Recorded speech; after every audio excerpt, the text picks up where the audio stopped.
చలికాలం కావటంతో కొత్త కోడలు అనామిక ఒకరోజు రాత్రి నిండుగా దుప్పటి కప్పుకొని వేడివేడిగా ఉన్న పాలను తీసుకుని అత్తగారు శారదా గదికి వెళ్లి ఆగింది.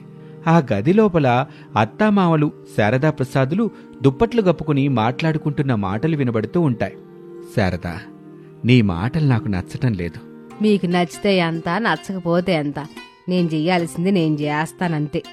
అలా కాదు శారదా, అనామిక మన ఇంటికి కొత్తగా వచ్చిన కోళ్ళు, ప్రేమగా ఉంటా, మమతని పంచుతూ కూతుర్లా చూసుకోవాలి, అంతేగాని. తమ నీతి వాకెళ్ళి పక్కనెట్టండి. నేను అత్తని, అనామికని కాదు, అనామిక కోడలు. అత్తా కోడళ్ళు తల్లి కూతుర్లా ఉండకూడదని ఎక్కడా లేదు కదా శారదా. తల్లి కూతుర్లా ఉండాలని కూడా ఎక్కడా లేదు కదండి. శారదా, నువ్వు మా వదిన్ని చూసావుగా, తను కూడా ఇట్టాగే అత్త అహంకారం పొగరు చూపించింది. చివరికేమైంది? చివాట్లు పెట్టి నోటితోనే ఇంత అన్నం ముద్ద పెట్టమని ప్రాధేయపడే దీనస్థితికొచ్చింది. చివరికి ఆ కోడలే అన్నీ మర్చిపోయి తన సొంత తల్లిగంటే ఎక్కువగా చూసుకుంది. నాకు కూడా ఇప్పుడు అట్లాంటి పరిస్థితి వస్తుందని భయపెడుతున్నారా? లేదు శారదా, కర్మ అన్నది ఎప్పుడు ఎలా మారుతుందో ఎవరికీ తెలీదు. ఉన్నన్నాళ్ళు మంచిగా కలిసిమెలిసి ప్రేమగా అభిమానంగా ఉంటే సరిపోతుందిగా. ఎందుకు ఈ అత్త అనే పొగరు, అహంకారం? అవి నీలోని ప్రేమని చంపేస్తాయి శారదా అని అంటుంటే ఆ మాటలు వింటున్న అనామిక తనలో తాను ఇలా అనుకుంటుంది.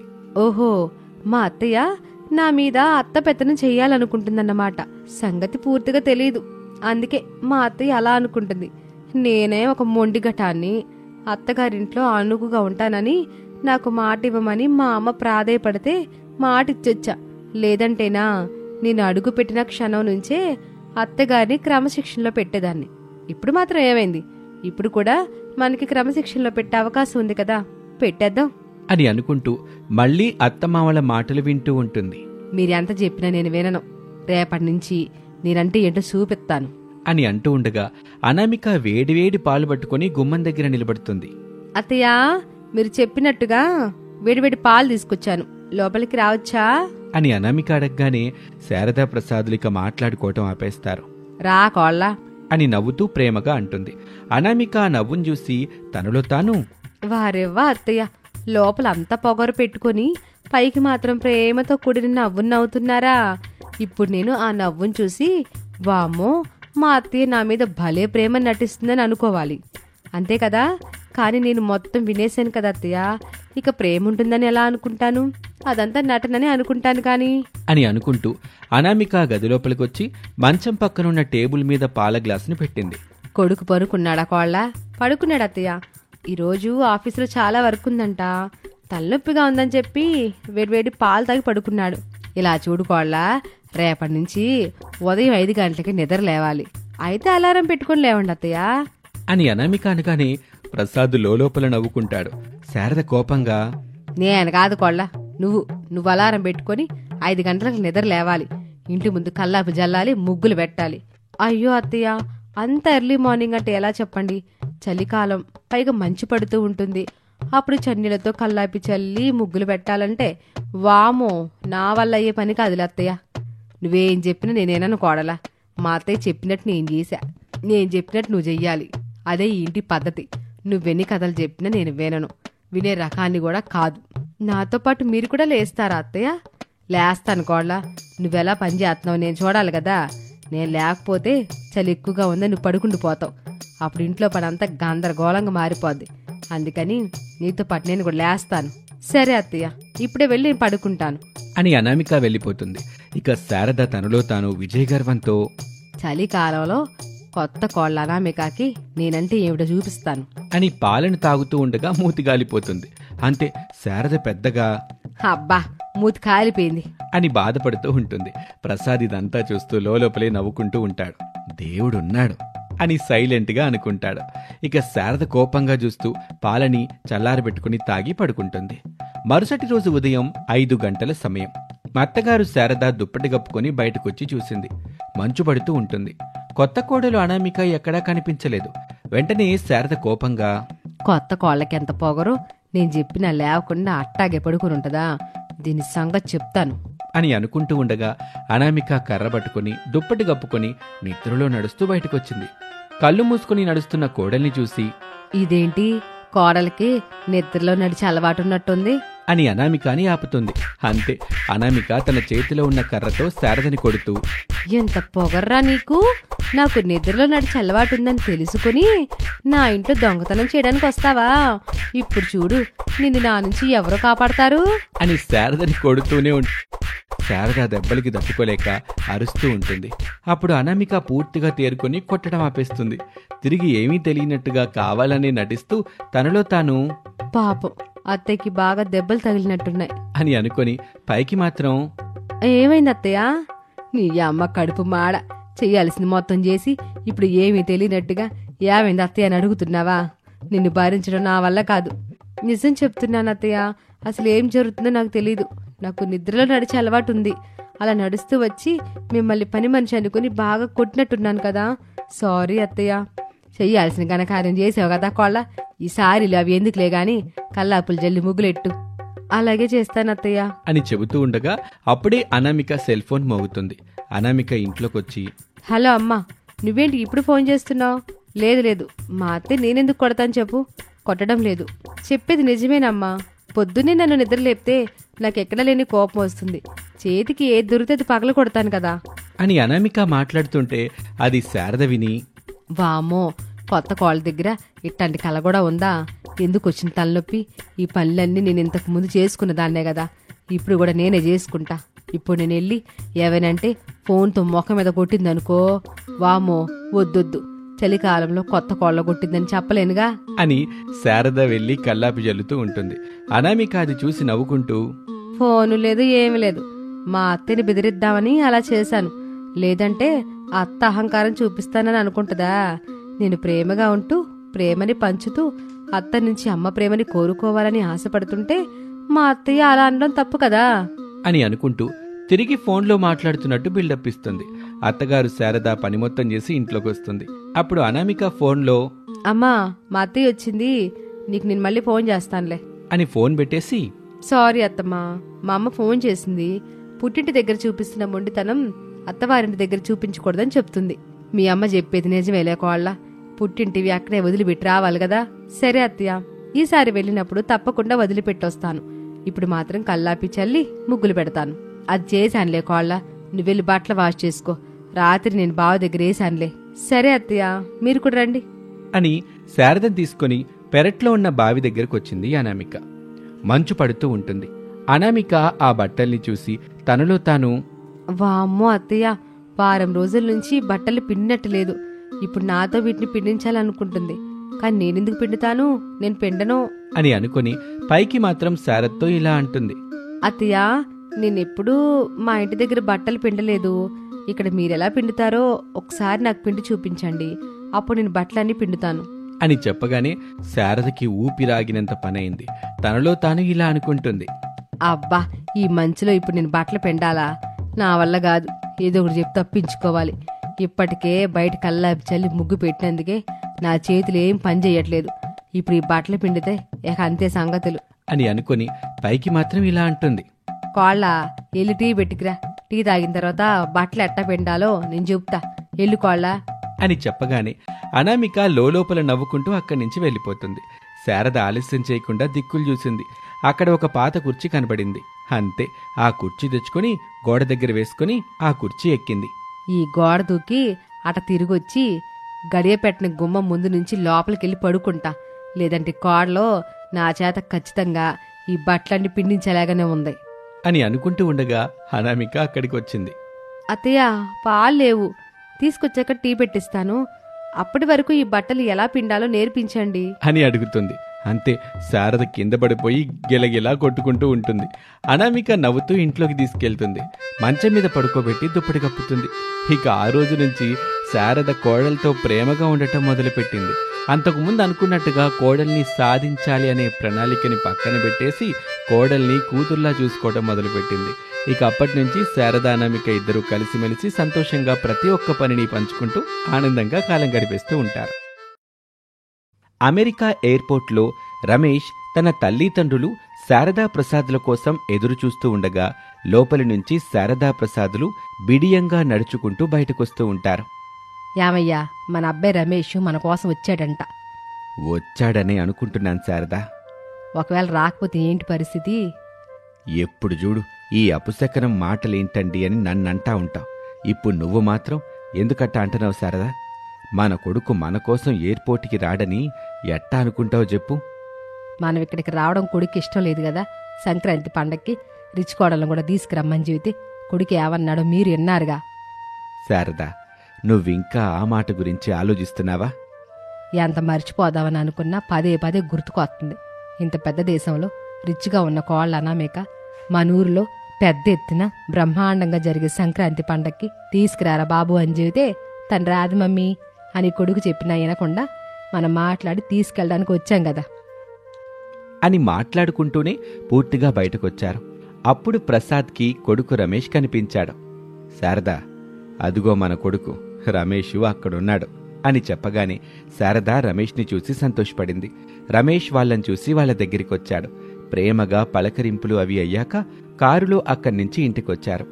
మోడర్న్ డ్రెస్లో ఉన్న అనామిక ఇంటికొచ్చిన శారదా దంపతుల్ని ఏమాత్రం పట్టించుకోకుండా సోఫాలో కూర్చొని ల్యాప్టాప్లో పాటలు వింటూ ఉంటుంది. శారదా దంపతులు ఒకరి ముఖాన్ని ఒకరు చూసుకుంటూ ఉంటారు. వాళ్ళ చూపుల్ని అర్థం చేసుకున్న రమేష్, మమ్మీ, అనామిక పాటలు వింటున్నట్టుంది. ఫ్రీ అయ్యాక తనే మీ దగ్గరకొచ్చి మాట్లాడుతుంది. అప్పటి వరకు మీరు మీ రూమ్లో రెస్ట్ తీసుకోండి. అది కాదు బాబు, ఇంతకీ మేమెవరం అవుతానో తెలుసా తెలీదా? అది చెప్పు ముందు. నిజం చెప్పాలంటే తను మిమ్మల్ని ఫోటోలోనే చూసింది కదమ్మా. ఈ ఏడాదిలో మీరెప్పుడూ అమెరికాకి రాలేదు. తను ఎప్పుడూ మన ఊరికి రాలేదు. ఇప్పుడు నేనే మీ ఇద్దరికీ పరిచయం చెయ్యాలి. చెయ్యి బాబు, మరి ఆలస్యం ఎందుకు? కోడలి ఈ పాటల తర్వాతైనా వింటుంది కదా. మేమంత దూరం నుంచి ఇక్కడికొస్తే కోడలు మందలించకపోవటం మాకెంతో బాధగా ఉంటుంది. నీకు తెలుసా బాబు? అవును బాబు, మమ్మల్ని అనామేకకు పరిచయం చెయ్యి. ఎట్టాగో నేను ఇక్కడి నుంచి తనతో మాట్లాడి మన సంక్రాంతి పండగ తీసుకెళ్లాలని అనుకుంటున్నానుగా. మమ్మీ, మనం చెప్తే అనామిక వినిపించుకోదు. నా మాట విని రూంలోకెళ్ళి కూర్చోండి. నేను మీకోసం టీ తీసుకొచ్చిస్తాను. ఓహో, టీ కూడా నువ్వే ఎత్తావారా? సరే సరే, పని మనిషితోనే పంపిస్తాను. మీరు మాత్రం రూంలోకెళ్ళి రెస్ట్ తీసుకోండి ముందు అని శారదా వాళ్ళని తీసుకుని ఆ పక్కన ఖాళీగా ఉన్న రూంలోకి వెళ్ళిపోతాడు. శారదా దంపతులు ఆ గదిలో ఉన్న బెడ్ మీద కూర్చుంటారు. రమేష్ మౌనంగా ఆ గదిలో నుంచి వెళ్ళిపోతాడు. ఇదేంటండి, మన కొడుకు పరిస్థితి ఇక్కడ ఎట్టాగుంది? భార్యాభర్తలన్నాక ఆ మాత్రం సర్దుకోవటం ఉంటుందిలే శారదా. ఇంటికొచ్చిన తర్వాత కోడలు మాట్లాడకుండా పాటలు వింటా ఉందంటే ఇక మన ఊర్లో జరుగుతున్న సంక్రాంతి పండగకి ఏం వస్తుంది చెప్పండి అని శారద సందేహంగా అడుగుతుంది. రమేష్ అనామికాని తీసుకుని వాళ్ళ దగ్గరికి వచ్చాడు. కోడల్ని చూసి శారద దంపతులు లేచి నిలబడ్డారు. అను, తను మా మమ్మీ, పేరు శారద. నమస్తే అత్తయ్య. నమస్తే కోళ్ళ. ఏమాత్రం తడబడ లేకుండా నువ్వు చాలా స్పష్టంగా మాట్లాడుతున్నావే. బాగానే. రామ్ని పెళ్లి చేసుకున్నప్పటి నుంచి నేర్చుకుంటున్నాను అత్తయ్య. అయితే నేను చెప్పేది నీకు పూర్తిగా అర్థమవుతుంది కదా కోళ్ళ? అమ్మా, నాన్నగారిని కూడా పరిచయం చేయనివ్వు. అమెరికాలో ఉన్న రిచ్ కోళ్ళ ఇంత బాగా మాట్లాడుతుంటే అని శారద చెప్తూ ఉంటే ప్రసాద్ మాట మధ్యలో కల్పించుకొని, ఓహో శారద, కోడలి మాటలు విని నన్ను మర్చిపోయావుగా అని అన్నాడు. వెంటనే శారద తడబడుతూ, అయ్యో అట్లాంటిదేం లేదండి, నేను మిమ్మల్ని మర్చిపోతానా చెప్పండి అని చెప్పటంతో రమేష్ కల్పించుకొని, అను, తను నాన్నగారు, పేరు ప్రసాద్ గారు. నమస్తే మావయ్య. నేనిప్పుడు బయటకు వెళ్తున్నాను, నైట్కి వస్తాను, అప్పుడు మాట్లాడుకుందాం.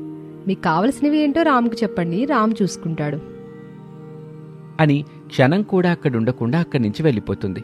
ఇక చేసేదేమీ లేక శారద దంపతులు ఆ గదిలో నుంచి కిందకొచ్చి ఇంటి చుట్టూ ఉన్న పూల మొక్కల్ని చూస్తూ వాక్ చేస్తూ ఉంటారు. అలా సమయం గడుస్తూ చీకటి పడుతుంది. శారదా ప్రసాదులు భోజనం చేసి ఇంట్లో ఉన్న క్యాంప్ ఫైర్ దగ్గర కూర్చొని ఉంటారు. అనామిక మత్తుగా ఇంటికొచ్చి సోఫాలో పడుకుంటుంది. అది చూసి శారదా దంపతులు, శారదా, ఇప్పుడు మాట్లాడడం కుదరదు, పద వెళ్ళి పడుకుందాం అని వెళ్ళిపోతారు. అతని వెనకాలే శారద కూడా వెళ్ళిపోతుంది. ఇద్దరూ బెడ్ మీద పడుకుని మాట్లాడుకుంటూ నిద్రలోకి జారుకుంటారు.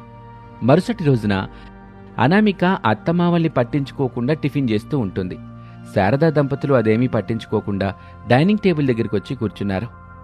అత్తయ్య, టిఫిన్ చేయండి. కోళ్ళ, మన ఊర్లో సంక్రాంతి పండగ చాలా గొప్పది, బ్రహ్మాండంగా జరుగుద్దనుకో. మీ పెళ్లి తర్వాత వస్తున్న మొదటి పండగమ్మ. ఇద్దరు కలిసి ఊరికి రండి కోళ్ళ. సారీ అత్తయ్య, నేను ఎలాంటి ఫెస్టివల్స్కి రాలేను, నాకు ఇక్కడ వర్క్స్ ఉన్నాయి. అట్టగాదమ్మా, నేను చెప్పేది కూడా కాస్త తినొచ్చుగా. సారీ అత్తయ్య, నా టిఫిన్ అయిపోయింది అని అనామిక అక్కడి నుంచి వెళ్ళిపోతుంది. అనామిక అలా చేయటం శారదా దంపతులకి చాలా బాధనిపించింది. దిగులుగా ముఖాలు పెట్టుకున్నారు. బాబు రమేషు, మమ్మల్నేమో అనవెక్కిచ్చారా, మేము మా ఊరికి వెళ్ళిపోతాం. అమ్మా, నిజంగానే అనామికకి ఇక్కడ చాలా వర్క్స్ ఉన్నాయి, అందుకే తను రాలేదు. నేను మాత్రం వస్తాను మమ్మీ, ముగ్గురం కలిసే వెళ్దాం. సరే బాబు, టిఫిన్ చేయి నాన్న, ఆకలి చచ్చిపోయిందిలే బాబు, విమానం ఎక్కడానికి వెళ్ళిపోదాం అని ముగ్గురూ కలిసి 1 గంట తర్వాత ఇంటి నుంచి బయలుదేరి ఎయిర్పోర్ట్ దగ్గరికి వెళ్ళిపోతారు. అనౌన్స్మెంట్ రాగానే ముగ్గురు వెళ్లి ఫ్లైట్లో కూర్చుంటారు. విమానం అలా మేఘాలను దాటుకుంటూ ముందుకు వెళ్తూ ఉంటుంది. అనామిక తన రూంలో కూర్చొని ఫైల్స్ చూస్తూ ఉంటుంది. 2 రోజుల తర్వాత మట్టి ఇంటి మీద కూసిన కోడి కూతతో శారదా ప్రసాదులు నిద్రలేచారు. ఆ రోజు సంక్రాంతి పండుగ. కోడి కూస్తూనే ఉంటుంది. ఏమండి, పెరట్లోకి వెళ్ళి పశువుల పాకలో నుంచి పేడ తీసుకురండి, నేను కల్లాపి జల్లుతాను, ముగ్గు పెట్టాలి, గొబ్బెమ్మలు కూడా చెయ్యాలి. అవును శారదా, నేను కూడా అందుకే లేచాను. నువ్వు వాకిలి జాడుగొడుతూ ఉండు, నేను పెరట్లోకి వెళ్ళి పేడ తీసుకొస్తాను. కాళ్ళు ఈరోజు వచ్చినా బాగుండు కదండి. శారదా, కోడలు రానని చెప్పిందిగా, ఇంకా బాధపడ్డం ఎందుకు చెప్పు. అది కాదండి. నేనెంత చెప్పినా నువ్వు వినిపించుకో అని ప్రసాద్ వెళ్ళిపోతాడు. శారద బయటకొచ్చింది. ప్రసాద్ పేడ తీసుకొచ్చిచ్చి పాల కోసం వెళ్ళాడు. శారద కల్లాపి జల్లి ముగ్గేస్తుంది. ప్రసాద్ పాలు తీసుకుని ఇంటికొచ్చాడు. అలా సమయం గడుస్తూ ఉంటుంది. ఊరంతా మామిడి తోరణాలతో, బంతిపూలతో, రంగవల్లికలతో, గంగిరెద్దుల ఆటలతో అంగరంగ వైభవంగా కలకలాడుతూ ఉంటుంది. రిచ్ అనామిక ఖరీదైన కారులో వేగంగా శారద ఇంటివైపు వెళ్తూ ప్రతి ఒక్కరి ఇంటి ముందు అందంగా పెట్టిన ముగ్గుల్ని పాడు చేసుకుంటూ గొబ్బెమ్మల్ని తొక్కుకుంటూ వెళ్తూ ఉంటుంది. అది చూసిన ఊరివాళ్లంతా కోపంగా తిడుతూ నలిగిన పేడ ముద్దల్ని తీసి కారు మీదకు విసిరేస్తూ ఉంటారు. అయినా అనామిక ఇవేమీ పట్టించుకోకుండా ముందుకు వెళ్తూ ఉంటుంది. కొంచెం దూరంలో గంగిరెద్దును ఆడిస్తున్నవాడు కనిపించాడు. ఏయ్, తప్పుకో తప్పుకో అని అనామిక అరుస్తూ అతి కష్టం మీద బ్రేకులు వేసినా కారు వేగాన్ని కంట్రోల్ చేయలేకపోయింది. దాంతో కారు వెళ్లి గంగిరెద్దు ఆడిస్తున్న వాణ్ణి గుద్దేసింది. అతను పెద్దగా అరుస్తూ కింద పడిపోయాడు. గంగిరెద్దు అరుస్తూ ఉంటుంది. అయ్యో, పండగ పూట ఈ దారుణాన్ని చూడండి ప్రజలారా, ఇప్పుడు నేనెలా గంగిరెద్దులను ఆడించుకోవాలి, నా కుటుంబాన్ని ఎట్టా పోషించుకోవాలి అని ఏడుస్తూ ఉంటాడు. ఊరంతా కారు చుట్టుపక్కల చేరి అనామిక మీద అరుస్తూ ఉంటారు. ఏ అమ్మాయి, నీకు కొంచెమైనా బుద్ధుందా? ఇది మెయిన్ రోడ్డు కాదు, అంత వేగంగా వచ్చి అతన్ని గుద్దేసి అతనికి జీవనాధారం లేకుండా చేశావు. పాపం, ఈ గంగిరెద్దులను ఆడించుకునే వాళ్ళకి ఈ సంక్రాంతి పండుగ సమయంలోనే కాస్తంత తిండి గింజలు అవి దొరుకుతాయి. ఇప్పుడు అతని పరిస్థితి ఏమిటి? డబ్బులు ఇస్తాను.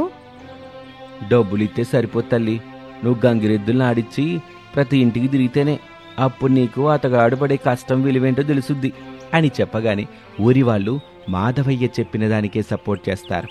రిచ్ అనామిక ఎంత చెప్పినా ఎవ్వరూ వినిపించుకోరు. అలా చేయకపోతే అని అనామిక అడగగానే ఊరివాళ్లు పేడముద్దల్ని పట్టుకుంటారు.